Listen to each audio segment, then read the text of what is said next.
أعوذ بالله من الشيطان الرجيم. بسم الله الرحمن الرحيم. السلام عليكم ورحمة الله وبركاته. الحمد لله الذي نزل الفرقان على عبده ليكون للعالمين نذيرا، الذي له ملك السماوات والأرض ولم يتخذ ولدا ولم يكن له شريك في الملك وخلق كل شيء فقدره تقديرا. أشهد أن لا إله إلا الله وحده لا شريك له، وأشهد أن سيدنا محمدا عبده ورسوله، صلاة وسلاما على رسول الله وعلى آله وصحبه أجمعين. سبحانك لا علم لنا إلا ما علمتنا إنك أنت العليم الحكيم. بسم الله ما شاء الله، لا حول ولا قوة إلا بالله العلي العظيم. أما بعد، أعوذ بالله من الشيطان الرجيم. إن الأبرار لفي نعيم. صدق الله العظيم. Surah Al-Infitar. Mafhumnya, sesungguhnya orang-orang yang melakukan kebaikan, golongan al-abrar itu akan berada di dalam nikmat syurga yang penuh dengan kenikmatan dan kesenangan.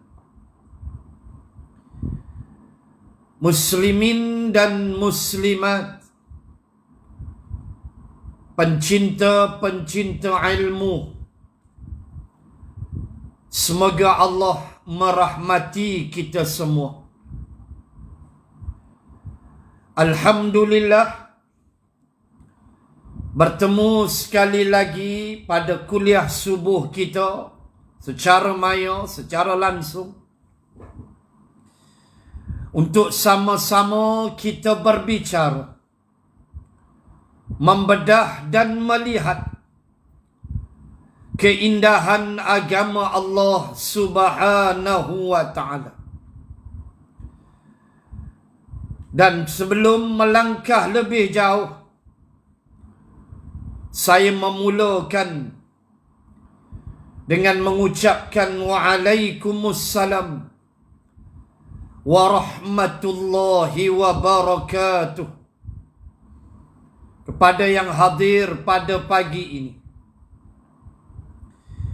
Dan juga sebelum saya meneruskan kalam, marilah sama-sama kita berdoa dan mengharapkan rahmat belas kasih Allah, supaya Allah memudahkan urusan saudara-saudara Islam kita, juga rakan-rakan kita yang bukan beragama Islam, yang sedang diuji, dilanda dengan musibah banjir ini.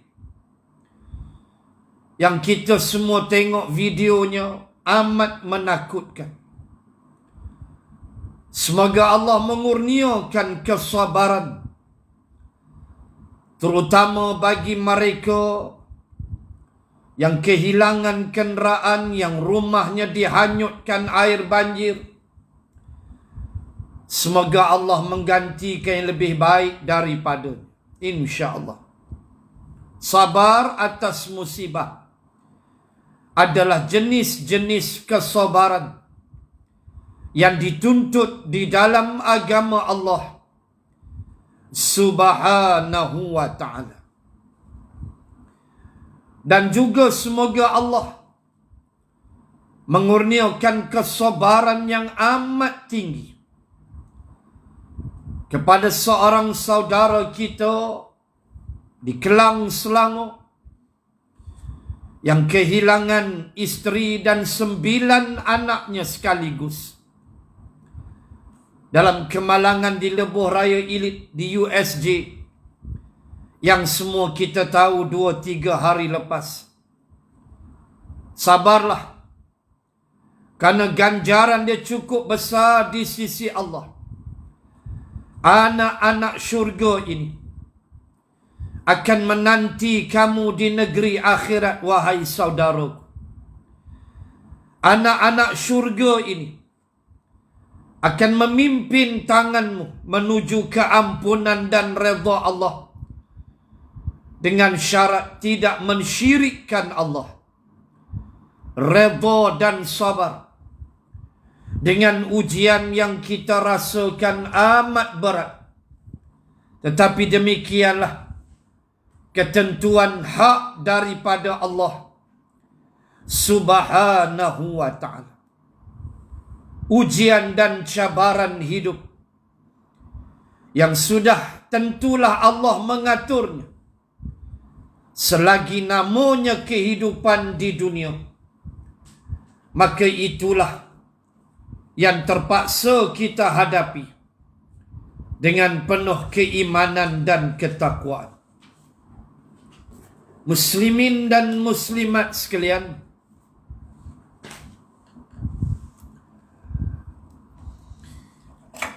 di dalam Sahih Muslim, Rasulullah, Imam Muslim rahimallahu ta'ala, telah memuatkan suatu kisah yang berlaku di antara Rasulullah sallallahu alaihi wasallam dengan seorang lelaki.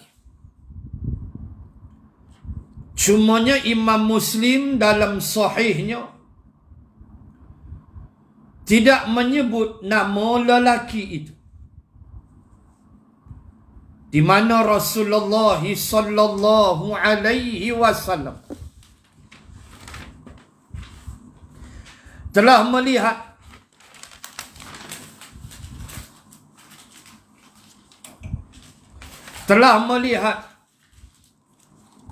seorang lelaki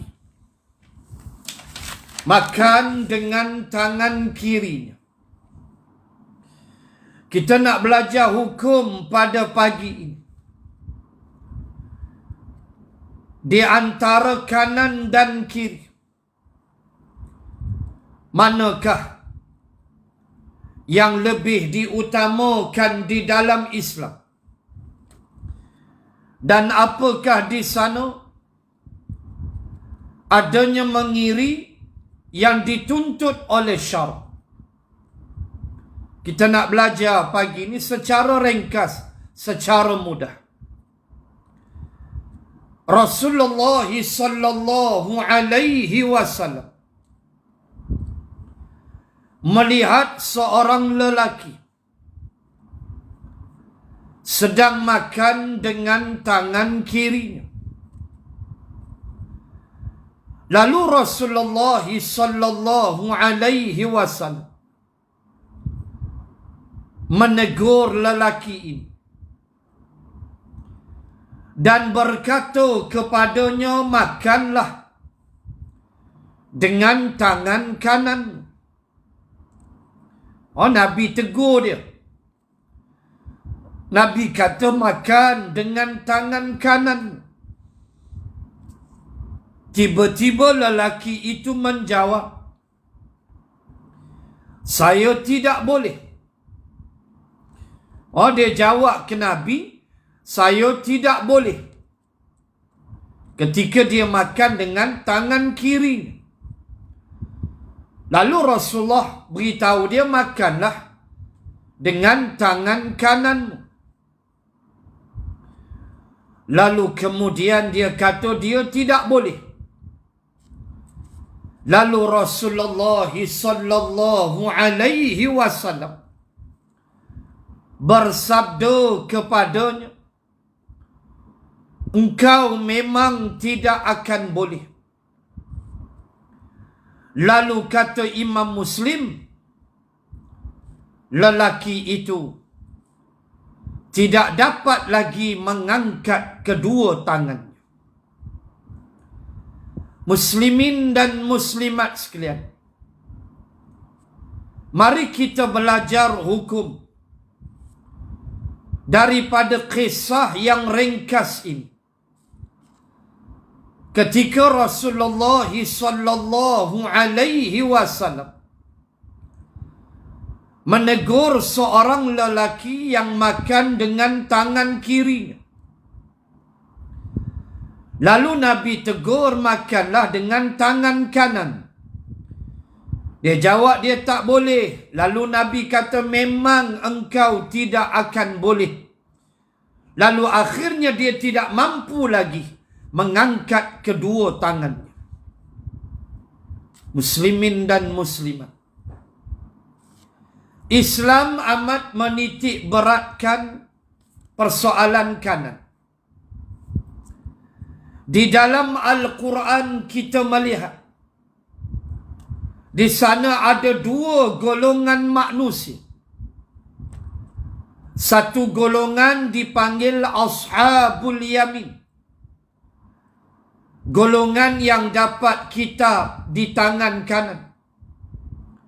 Yang ini berbahagia. Yang ini berbahagia. Waalaikumsalam semua yang hadir. Ashabul Yamin, yang ini berbahagia. Satu lagi Allah sebut Ashabus Shimal, yang ni celaka. Dua-dua dalam suratul Waqi'ah. Golongan kitab tangan kanan syurga, hak dapat kitab tangan kiri neraka. Wal'ayadha billahi min zalik. Makna huduhnya mengiri ini. Tak elok. Kecelakaan masuk neraka kalau dapat kitab tangan kiri. Minum tangan kiri, makan tangan kiri. Berapa banyak orang buat di warung-warung, di restoran, di mat'am. Kita tengok mereka makan selamba sahaja. Makan nasi goreng tangan kiri, minum tangan kiri. Di dalam Sahih Al-Bukhari, Nabi mencela dengan menyebut ini adalah perbuatan syaitan. Makan tangan kiri, minum tangan kiri, Nabi sebut ini perbuatan syaitan. Marah Nabi. Tuan-tuan muslimin muslimat, ia amat berbeza dengan satu lagi kisah. yang telah dimuatkan oleh Imam Abu Isa At-Tirmizi di dalam kitab Syama'il Muhammad. Kitab Syama'il yang membicarakan tentang Rasulullah sallallahu alaihi wasallam. Kalau tuan-tuan muslimin dan muslimat membuka kitab Asy-Syama'il, kitab Syama'il ini, kita akan bertemu dengan suatu kisah. Ya, kita nak tengok perbezaan. Kisah bagaimana Nabi sallallahu alaihi wasallam pergi ke rumah Sayyidina Anas bin Malik radhiyallahu anhu. Satu hari Nabi mengunjungi rumah maula dia, pembantu dia. Antara pembantu Nabi adalah Anas bin Malik radhiyallahu anhu. Rasulullah ni ramai pembantu dia, muslimin dan muslimat. Jangan kita ingat Anas bin Malik sahaja. Jangan kita ingat Ibnu Mas'ud sahaja. Saya ada sebuah kitab yang dikarang oleh ulama Arab Saudi yang membicarakan tentang nama-nama pembantu-pembantu Nabi. Beratus pembantu Nabi ni punya ramai. Kita duk ingat Anas bin Malik aja. Ibnu Mas'ud saja yang tolong ambil wuduk Nabi, tolong simpan kasut Nabi. Tu Ibnu Mas'ud. Nabi nak qada hajat, dialah yang ambil air. Nabi nak berwudu, dialah yang ambil air. Rupa-rupanya pembantu Nabi punyalah ramai. Allahu Akbar. Yang urus kuda Nabi, orang lain. Yang urus pakaian Nabi, orang lain. Yang manage financial, keuangan Nabi. Nabi dapat ghanimah. Nabi boleh makan ghanimah. Nabi tak makan sedekah. Ada bahagian untuk Nabi itu dapat ghanimah, harta rampasan perang. Maka Nabi bedak-bedak beri nafkah kepada isteri-isterinya. Ada seorang lelaki yang menguruskan hal itu, yang menguruskan financial, keuangan Nabi. Berapa belanja, apa semua. Kalau saya sebut nama dia, mungkin tuan-tuan muslimat terperanjat. Dalam kitab yang dikarang oleh ulama Saudi itu, bagaimana disebut seorang lelaki yang kita memang kenal dia. Tapi kita kenal dia dengan satu tugas sahaja. Kita tak kenal tugas lain dia. Allahu Akbar. Lelaki itu ialah Bilal ibn Rabah radhiyallahu anhu. Kita kenal Bilal ibn Rabah sebagai muazzin Rasulullah sahaja. Kan? Kita kenal Bilal ibn Rabah muazzin Nabi aja. Sebenarnya di antara tugas Bilal lagi ialah mengurus keuangan Nabi. Dia terror mathematics. Tu Bilal. Allahu Akbar. Hebat. Nabi susun semua. Nabi nak ajar kerja biar sistematik. Orang ni buat yang ni. Mamat ni buat yang ni. Nabi susun dalam bentuk jamaah. Maka Bilal ibn Rabah, antar tugas dia adalah susun atur keuangan Nabi. Allahu Akbar. Baik, balik pada kisah dalam Syama'il. Kita nak sebut perbezaan. Satu hari Rasulullah pergi ke rumah pembantunya, iaitulah Anas bin Malik radhiyallahu anhu. Anas bin Malik ni kita tahu sahabat Rasulullah yang berkhidmat untuk Nabi selama 10 tahun. Nabi hijrah saja ke Yathrib, akhirnya Madinah. Mak dia nama Ummu Sulaim bawa Anas serah pada Nabi. Ya Rasulullah, ni anak saya serah pada Rasulullah untuk khidmat. Lalu Ummu Sulaim, mak Anas, minta Nabi doa untuk dia. Maka Nabi doa untuk Anas bin Malik dengan umurnya yang panjang 100 tahun lebih. Nabi doa rezeki dia, kebun tamar dia punya banyak, kebun kurma dia. Dan Nabi doa untuk keturunan dia, cucu cicit dia beratus-ratus. Tu Anas bin Malik. Dan dia meriwayatkan hadis Nabi hampir 2,700 hadis. Banyak dia ambil hadis daripada Nabi. Baik, satu hari Nabi pergi ke rumah dia. Ni saya nak cerita, apakah perbuatan Nabi ini boleh kita ikut. Yang tadi perbuatan seorang yang makan tangan kiri. Nabi tegur, Nabi marah. Dan dalam Al-Bukhari, Nabi kata itu perbuatan syaitan. Baik, sekarang kita tengok suatu kisah. Bagaimana Nabi satu hari masuk ke dalam rumah Anas bin Malik. Bila Nabi masuk ke dalam rumah Anas bin Malik, Nabi terus menuju ke dinding rumah Anas bin Malik.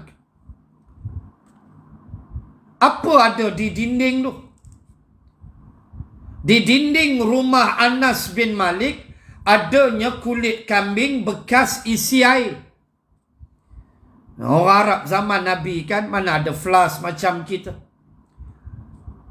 Lalu mereka bila sembelih kambing, mereka belah tengah-tengah tu, kulit tu mereka bersihkan dan mereka jadikan kantung isi air. Dan mereka akan lekatkan di dinding rumah. Itu orang Arab zaman dulu. Orang Arab lah tak ada dah. Lalu Nabi pergi ke dinding rumah tu sambil berdiri. Nah, dengar elok. Sambil berdiri, Nabi buka penutup bekas minuman tu, Nabi buka. Lalu Nabi tuang air, Nabi minum air di rumah Anas bin Malik. Nabi minum sambil berdiri. Tadi lelaki minum makan tangan kiri. Yang ini Rasulullah minum berdiri di rumah Anas bin Malik. Saya confirm hadis ni dengan salah seorang masyayikh Al-Azhar University.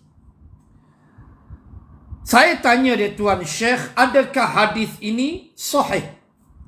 Iaitu hadis riwayat yang menyatakan Nabi minum berdiri di rumah Anas bin Malik. Saya tanya dia, dia kata ya, hadis ini benar, sahih. Saya tanya lagi sekali, apakah dibolehkan bagi kita minum berdiri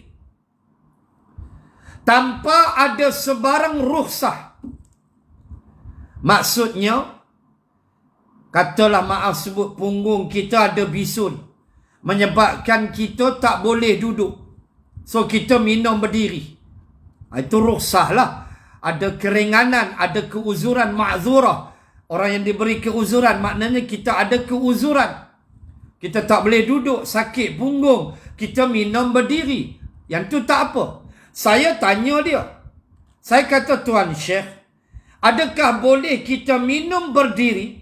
Saja-saja nak minum berdiri tanpa ada kesusahan pada tubuh, tanpa ada keuzuran pada tubuh yang menyebabkan kita tak boleh duduk, saja-saja berdiri minum. Adakah dibenarkan syarak? Adakah berdosa? Maka Tuan Syekh menjawab, dibenarkan syarak dan tidak berdosa. Tu dia. Minum duduk tu kata dia lebih kepada melengkapkan adab. Itu saja. Menunjukkan melengkapkan perlengkapan kepada adab dan sopan. Tetapi kalau minum berdiri, saja-saja minum berdiri tanpa ada apa-apa keuzuran adalah tidak berdosa dan tidak mengapa. Dibenarkan. Saja-saja minum berdiri. Boleh. Sebab Nabi buat dan hadis ni kita dah confirm sahih. Dalam kitab Syama'il karangan Imam At-Tirmizi. Allahu Akbar. Nampak tak beza dia? Yang tadi makan minum tangan kiri, Nabi marah. Tetapi yang ini minum berdiri, dibenarkan syarak. Itulah bahayanya mengiri. Sebab itu dalam Islam, bagaimana diajar, kanan diutamakan. Makan, dah sebut dah tadi, tangan kanan. Kita pakai baju, dianjurkan, nak dapat pahala sunnah, pakai baju, tangan kanan masuk dulu. Tangan kanan. Tuan nampak saya? Yang ni kanan lah, saya angkat kiri. Dah kamera kita kan. So tangan kanan masuk dulu baju, baru tangan kiri. Bila nak buka baju, buka dulu belah kiri, baru kanan. Itu sunnah. Kita pakai kasut, pakai selipar, sarung kanan dulu. Ingat ke Nabi, sarung kanan dulu dapat pahala. Kita melangkah masuk ke masjid, kaki kanan dulu. Kita melangkah masuk ke tandas, kaki kiri dulu. Habis qada hajat, alhamdulillahillazi azhaba 'annil adza wa 'afani. Segala puji bagi Allah yang telah menghilangkan penyakitku ini dan menyihatkan aku. Kita langkah kaki kanan. Kanan diutamakan dalam kehidupan. Namun tuan-tuan muslimin dan muslimat, di sana adanya kiri yang dituntut. Tadi kita sebut kiri yang dicela. Maka di sana adanya mengiri yang dituntut syarak. Ada yang mengiri yang mesti kita buat. Adanya mengiri yang termasuk di dalam prinsip untuk sahnya ibadah. Wajib mengiri. Mesti mengiri. Kalau tidak sah ibadah kita. Tuan-tuan pun boleh bagi jawapan. Iaitulah mengiri yang dituntut. Ialah ketika mana kita bertawaf. Syarat sah tawaf, Kaabah mesti sebelah kiri kita. Tak lagi saya nak sebut falsafah dia. Kenapa mengiri? Bayanglah semua planet bertawaf. Bumi berputar dengan izin Allah. Bumi berputar di atas paksinya daripada timur ke barat. Daripada timur ke barat. Mengiri. Semua planet bertawaf. Subhanallah. Bila kita tawaf, tawaf qudum ke bagi haji ifrad dan qiran, sunat tawaf qudum, tawaf selamat datang. Tawaf sunat ke, tawaf ifadah ke, tawaf rukun haji, tawaf wida' ke, sama ada nak pulang balik ke Malaysia atau nak melakukan perjalanan melebihi 2 marhalah, maka wajib tawaf wida'. Kita tak balik lagi, tapi kita nak ziarah, katalah ada adik-beradik kita kerja nun di Dahran ke, di atas lagi daripada Jeddah, yang perjalanannya katalah 100 km, maka wajib kita tawaf wida'. Wajib tawaf wida sebelum kita keluar meninggalkan Makkah. Maka bila kata tawaf, apa saja jenis tawaf, syarat sah tawaf mestilah Kaabah sebelah kiri kita. Kalau Kaabah duduk sebelah kanan kita, itu bukan tawaf, itu berjalan pusing Kaabah. Mungkin kita nak ambil selipar kasut kita, kita masuk pintu tu, kemudian kita buat ibadah. So kita nak balik kena pergi pintu tu, nak ambil kasut tu, kita pusing Kaabah. Kaabah sebelah kanan kita. Itu bukan tawaf. Tawaf mesti mengiri. Kenapa? Limadha? Kenapa ya akhi? Ya akhuna wahai saudaraku. Kenapa? Inilah yang dibahaskan. Tadi mengiri dilarang.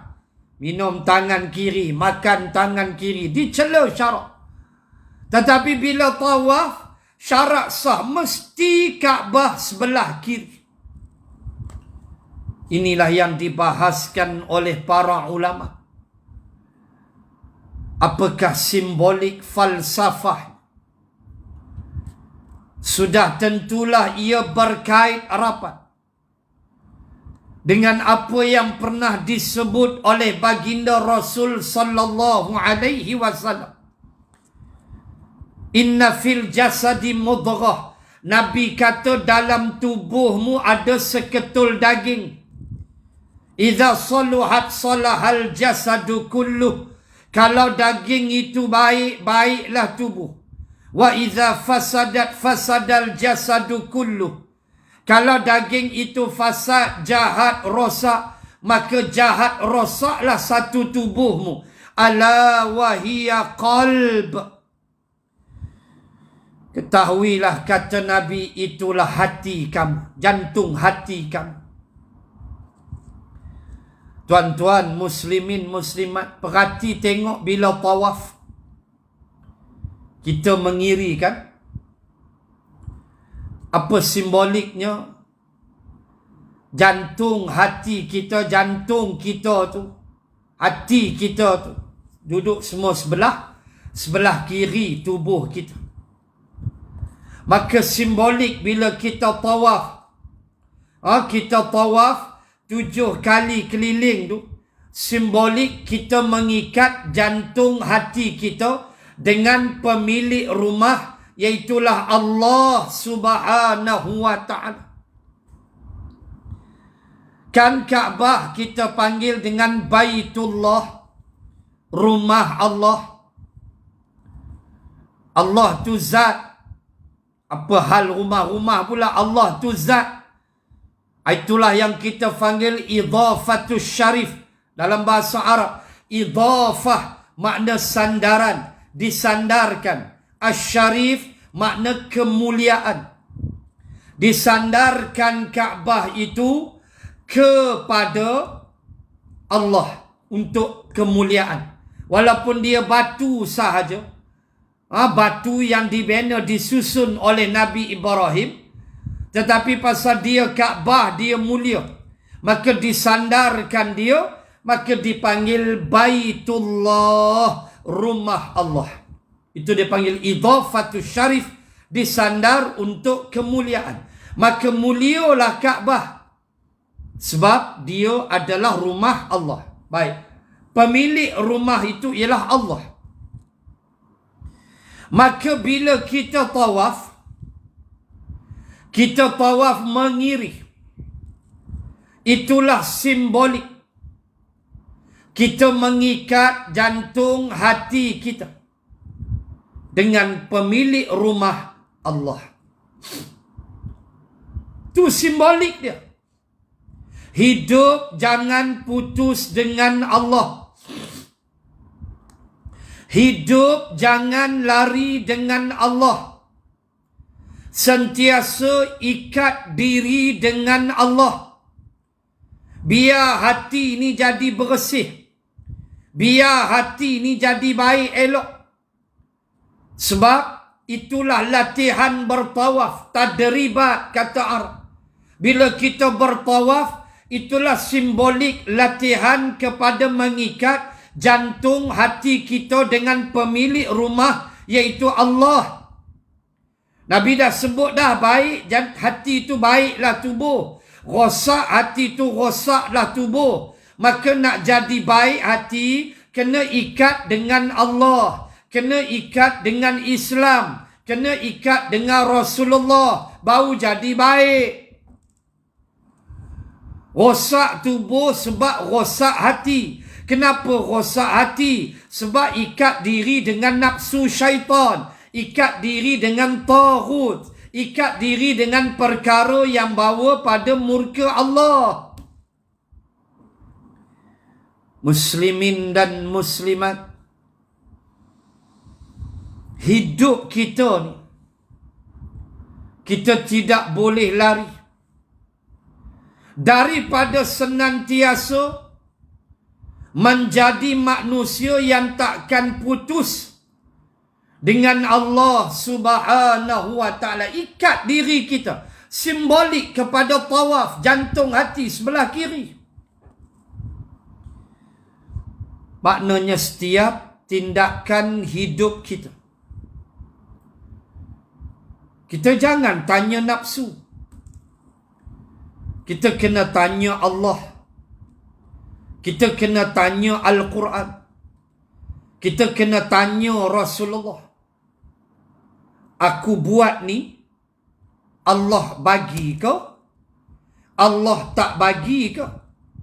Quran kata ya ke? Quran kata tidak? Nabi benar ke? Nabi tak benar? Tu dia hati yang baik. Allahu Akbar. Jangan tanya nafsu.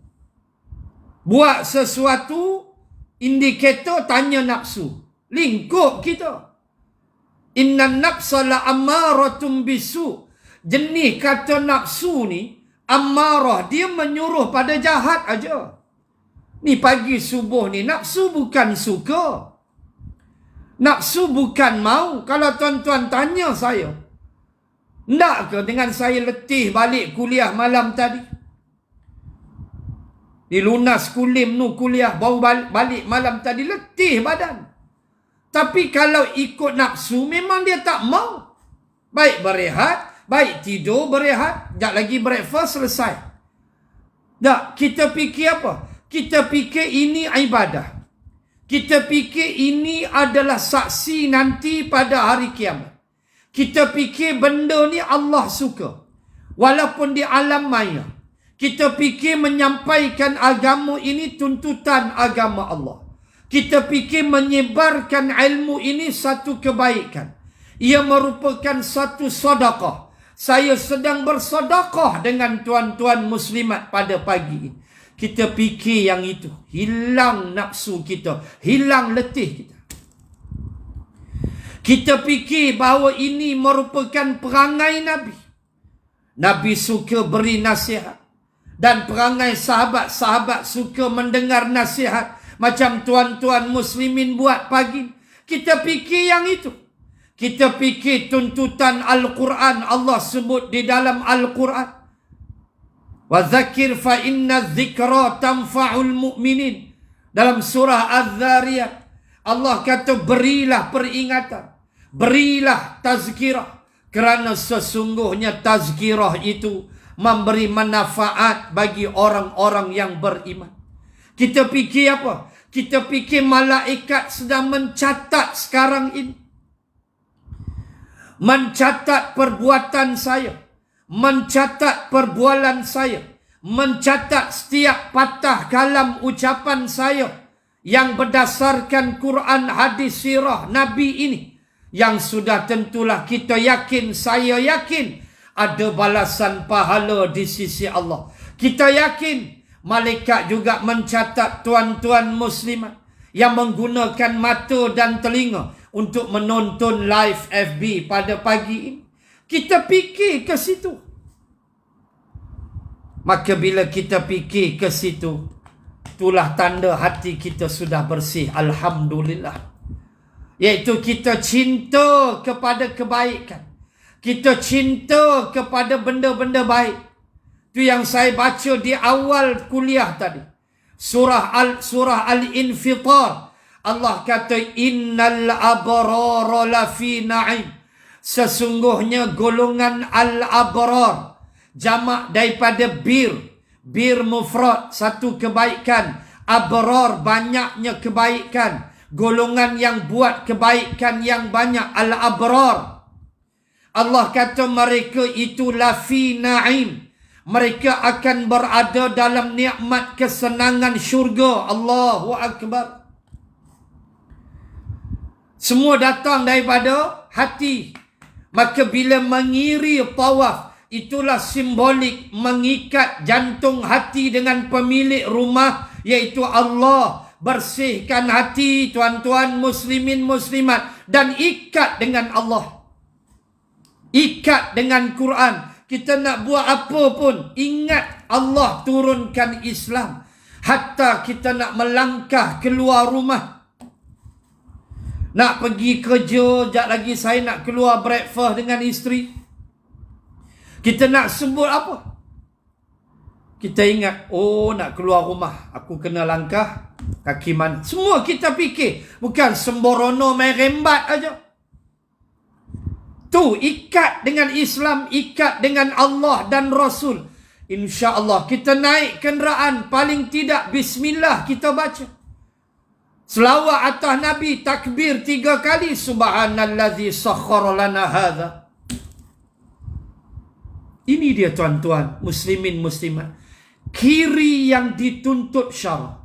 Kiri yang menjadi sahnya ibadah, iaitu ketika bertawaf. Yang lain tidak dituntut.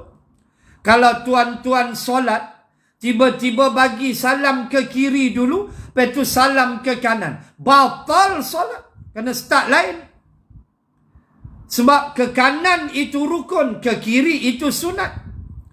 Kita pergi balon hak sunat dulu, rukun kemudian, habislah kita. Ni, tawaf. Ni musim kan? Musim pergi umrah. InsyaAllah esok subuh bersama Da'i Adibah. Jangan lupa besok. Ini nak sebut apa? Bagaimana diajar kita mengikat diri kita, kehidupan kita dengan Allah, Islam, Rasul, Al-Quran, supaya hidup ini terarah muslimin dan muslimat. Hidup kita ada goal, kan kita belajar management. Hidup kita mesti ada goal, mesti ada sasaran. Hidup ni satu perjalanan musafir yang ada sasaran. Tidakkah Nabi sebut hidup ini musafir? Nabi kata au'abiru ala sabil. Atau kamu berada atas satu perjalanan yang jauh. Hidup ini musafir. Bila musafir, dia mesti ada masa bermusafir. Bila bermusafir, dia mesti ada bekalan untuk musafir. Bila kata musafir, dia mesti ada tujuan bermusafir. Ini goal kita. Dan dia hanya datang daripada hati yang bersih. Memahami tujuan musafir. Sebut dah tadi, pertama ada masa musafir. Maka masa musafir kita ialah umur kita. Inilah masa musafir. Kan bila kita musafir, mesti ada masa kita travelling. Kita travel. Balik Kuala Lumpur, saya balik kampung saya di Gombak, ziarah adik-beradik family saya. Saya boleh agak dah 3.5 jam daripada SP. Ada travelling time kita. Time of travelling, duration of time ada. 3.5 jam, kalau speed sikit 3 jam. Itu kena saman, bayar je lah. Tuan-tuan, muslimin muslimat, itulah umur kita. Maka kalau hati kita hidup, tahu tak kita nak isi umur kita? Tahu? Sebab kita punya hati yang hidup. Orang hati dia mati.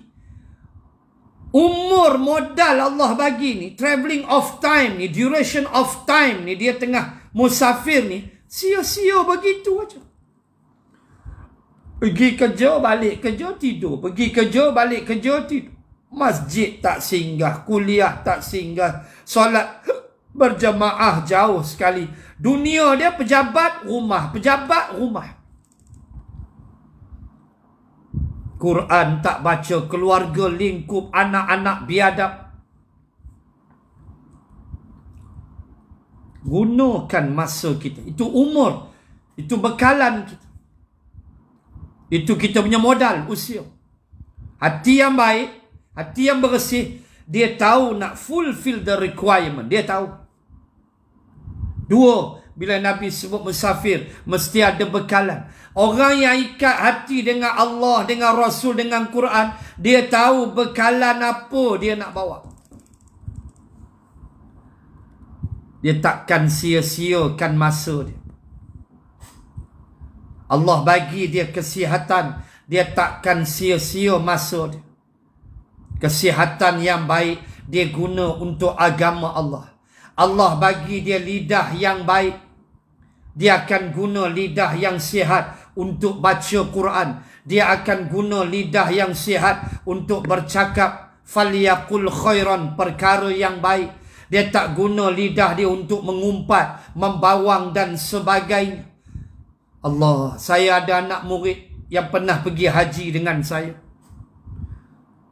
Profesor Dr. Arman, pakar bedah di Subang Jaya Medical Center kalau tak silap saya. Dia hantar satu gambar. Seorang lelaki, dia nak bedah. Lelaki ni, dia kena kanser lidah, barah lidah. Dia hantar gambar tu saya tengok. Lidah pakcik ni, lidah kita kan, lidah dia tu putih, nanah. Nanah. Oh, nanah sesaja. Dan dia caption, dia tulis caption di bawah, minta doa, selamat pembedahan. Kanser lidah. Bayar. Dan dia tulis antara penyebab kepada kanser lidah. Ini dia tulis, saya tak tambah. Antara penyebab antaranya banyak memakan sirih. Ada chemical di situ. Dan antaranya lagi ialah kuat merokok. Itu pun masuk juga. Orang yang heavy smokers, perokok-perokok tegar ni jaga. Na'udzubillah, barah boleh kena pada lidah. Putih lidah. Tu macam mana tu? Dia nak berzikir, dia nak baca Quran sakit. Nah, Allah bagi kita nikmat sihat, lidah kita elok, kenapa tak nak baca Quran? Lidah kita sihat elok, kenapa 24 jam berlalu begitu sahaja tak nak selawat ke atas Nabi walau sekali? Oh, duk tunggu selawat dalam solat, ya tak aci lah. Saya sebut dah paling tidak sehari 100 kali selawat. 100 kali jangan tinggal Allahumma salli ala Sayyidina Muhammad 100 kali. Lidah kita rosak ke? Lidah kita kena barah ke? Dah, alhamdulillah sihat elok. Selawat, baca Quran, zikir. Dengan duk mengumpat, membohong, membawang, duk buat dosa. Jangan. Hati yang terikat dengan Islam, hati yang terikat dengan Allah Rasul, dia tahu lidah ni Allah bagi, Allah yang izinkan sihat. Ni kita sihat ni, siapa izinkan kita sihat? Allah. Dengan rahmat kasih sayang dia, dia bagi kita sihat. Dia boleh bagi tak kita sakit? Boleh. Hak dia, dia buat kita. Tapi dia sihatkan kita. Tujuan apa? Nak melengkar aja di rumah. Nak rehat aja. Tak. Lidah sihat, baca Quran, zikir, selawat. Mata sihat, tengok Quran, baca Quran. Ada orang Allah lahirkan dia buta. Dia boleh baca Quran tapi terus braille, pakai braille baca Quran. Kita elok mata. Kenapa tak nak tengok Quran? Kenapa tak nak baca Quran?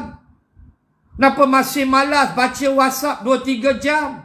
Baca surat khabar sampai ni lunyai paper. Tapi baca Quran kita malas. Kita nak jadi apa? Telinga kita elok tak pekak. Tak payah guna bahasa isyarat, pekak bisu duk lagu-lagu ni, tak payah. Elok kita dengar. Kenapa tak nak dengar benda baik, tazkirah, kuliah dan sebagainya. Ini muhasabah. Sebab itu dituntut hati ni jadi bersih. Dan antara amalan yang boleh membersihkan hati, yang menjadikan hati kita tu akan mencorak tangan yang baik, anggota tubuh yang baik, seperti mana Nabi sebut dalam hadis Nu'man itu, antara kaedahnya ialah bertawaf. Ini perlu belanja lah. Ni musim orang pergi kan. Saya tak pergi lagi lah. Last saya pergi 2017. Rindulah nak pergi ni. Ingat tahun depan kot insya-Allah nak pergi. Tahun depan tengoklah. Set dengan jamaah pergi. Rindu sangat. Bila kita bertawaf, itulah latihan tadribat yang diajar kepada kita. Tolonglah ikat jantung, hati, jiwa kita dengan pemilik rumah, iaitulah Allah. Dan bila pulang ke tanah air, ikat dalam kehidupan kita selagi bernyawa, ikatlah diri kita dengan Allah, Rasul dan Islam yang mulia ini. Apa saja kita nak buat, berfikirlah apakah Allah suruh atau Allah larang. Apakah Nabi suruh atau Nabi tak suka. Apakah agama aku perintah atau agama aku larang. Ini mesti jadi kita punya indikator kita. Kita punya precaution kita sebelum kita bertindak untuk melakukan sesuatu. Muslimin dan muslimat, akhirnya saya nak berpesan. Hidup kita tidak lama tuan-tuan, muslimin muslimat. Ni dah nak masuk hari dah 20 hari bulan, 11 hari lagi, 2022. Panjang umur sampailah kita. Kematian datang, kita tak pernah minta. Tadi saya buat correction sikit. Yang meninggal tu 8 orang. Saya buat correction sikit. Tadi saya sebut 9. 8 yang meninggal, anak seorang 8 meninggal, suami selamat, dan 10 orang lah, termasuk seorang mekanik, isteri dan 8 anak. So all together 10 orang. Allahu Akbar. Bayangkan suami dia yang sama dihempap dengan trailer, dengan lori tanah tu. Suami tu tengok bini tu meninggal, anak 8 orang di belakang. Allahu Akbar. Anak 8 meninggal. Ini ujian, Masya Allah. Sabarlah. Kami hanya boleh sebut sabar walaupun berat, pahit. Tapi itulah, kita tak ada hak nak halang kehendak Allah. Tak ada hak. Fa'alul lima yurid. Dia nak buat apa, dia buat. Allah, kullu nafsin za'iqatul maut. Walau kuntum burujim musyayyadah. Dalam surah An-Nisa, Allah kata, walaupun kamu berada di benteng yang kukuh, di benteng yang tebal, yang kuat, Allah kata kematian pasti akan datang mengambil kamu. Walau kuntum fi burujim musyayyadah. Dalam surah An-Nisa, walaupun kamu berada dalam tembok yang kukuh, tetap mati akan datang. So kita sebenarnya semakin menghampiri, maka ayuh kita berfikir dengan matang. Buat muhasabah, cukupkah amalan kita? Kalau tanya saya, memang rasa tak cukup-cukup. Jadi takut, jadi risau. Dan kita tanya, dosa-dosa kita yang lampau, sudahkah kita bertaubat? Sudahkah kita minta keampunan Allah? Tawwabur Rahim. Allah pengampun, Allah suka terima taubat hamba-Nya. Kalau belum, masih belum terlambat. Iza balaghatil hulqum, jangan sampai nyawa dah sampai di halqum baru kita nak bertaubat. Tak mau, terlambat. Kita fikir tu, dosa-dosa kita dengan Allah, dosa-dosa kita dengan manusia. Kita pernah fitnah orang ke, pernah buat nyaya ke orang ke, ada hutang dengan orang ke, kita dah selesaikan ke. Ini benda macam ni kita kena fikir, supaya nanti kita mati dalam suasana yang baik, dan kita jumpa Allah dengan tenang dalam redha Allah. Kita nak duduk alam barzah muslimin muslimat. Kita akan jumpa makhluk yang kita tak pernah jumpa. Hari-hari kita jumpa isteri kita, anak-anak kita. Hari-hari kita jumpa rakan masjid kita. Tapi kita tak pernah jumpa munkar wa nakir. Ya Allah, takut tuan-tuan, muslimin muslimat. Dia nak tanya kita, apakah cukup amalan kita? Apakah lepas bila dia tanya kita nanti? Inilah persoalan-persoalan yang kita kena muhasabah. Dan kesimpulan pada pagi subuh ini, elakkan makan dan minum dengan tangan kiri. Elakkan. Berdosa, Nabi marah. Tetapi tidak berdosa bila kita minum berdiri. Saya baca tadi 2 hadis. Tidak berdosa kita minum berdiri. Itu dibolehkan. Cuma minum duduk itu menyempurnakan adab. Tidaklah kata minum berdiri itu kurang hajar. Tidak. Cuma minum duduk itu kesempurnaan bagi adab. Itu saja. Dan saya sebut tadi tentang mengiri yang dituntut syarak. Mengiri yang mengesahkan ibadah. Iaitulah Kaabah mesti di sebelah kiri kita. Maka barulah sah tawaf kita. Sebagai simbolik, ikatlah jantung hati kita yang duduk di sebelah kiri badan. Ikatlah dengan pemilik rumah, pemilik Kaabah, pemilik Baitullah, Allah Subhanahu wa ta'ala. Muslimin dan muslimat sekalian, terima kasih saya di atas perhatian muslimin dan muslimat pada pagi ini. Semoga Allah melimpahkan keberkatan dalam kehidupan kita, terus menghulurkan kasih dan sayangnya kepada kita. Innahu huwal barrur rahim. Sesungguhnya Allah itu al-bar. Al-bar makna suka buat baik kepada makhluk dia. Dan ar-rahim, dan Allah itu amat penyayang kepada makhluk dia. Semoga Allah ampun segala dosa-dosa saya, tuan-tuan muslimat, dosa ibu ayah kita. Sama ada masih hidup ataupun telah pergi, dosa ibu ayah mertua kita, adik-beradik kita, mudah-mudahan Allah menghimpunkan kita nanti dalam syurga yang kekal abadi selama-lamanya. Maaf saya kalau tersilap ucapan, terkasar bahasa, bergurau lebih kurang. Semoga Allah merahmati kita semua. Sekadar itu dulu, terima kasih sekali lagi. Wabillahi taufiq wal hidayah. Assalamualaikum warahmatullahi wabarakatuh.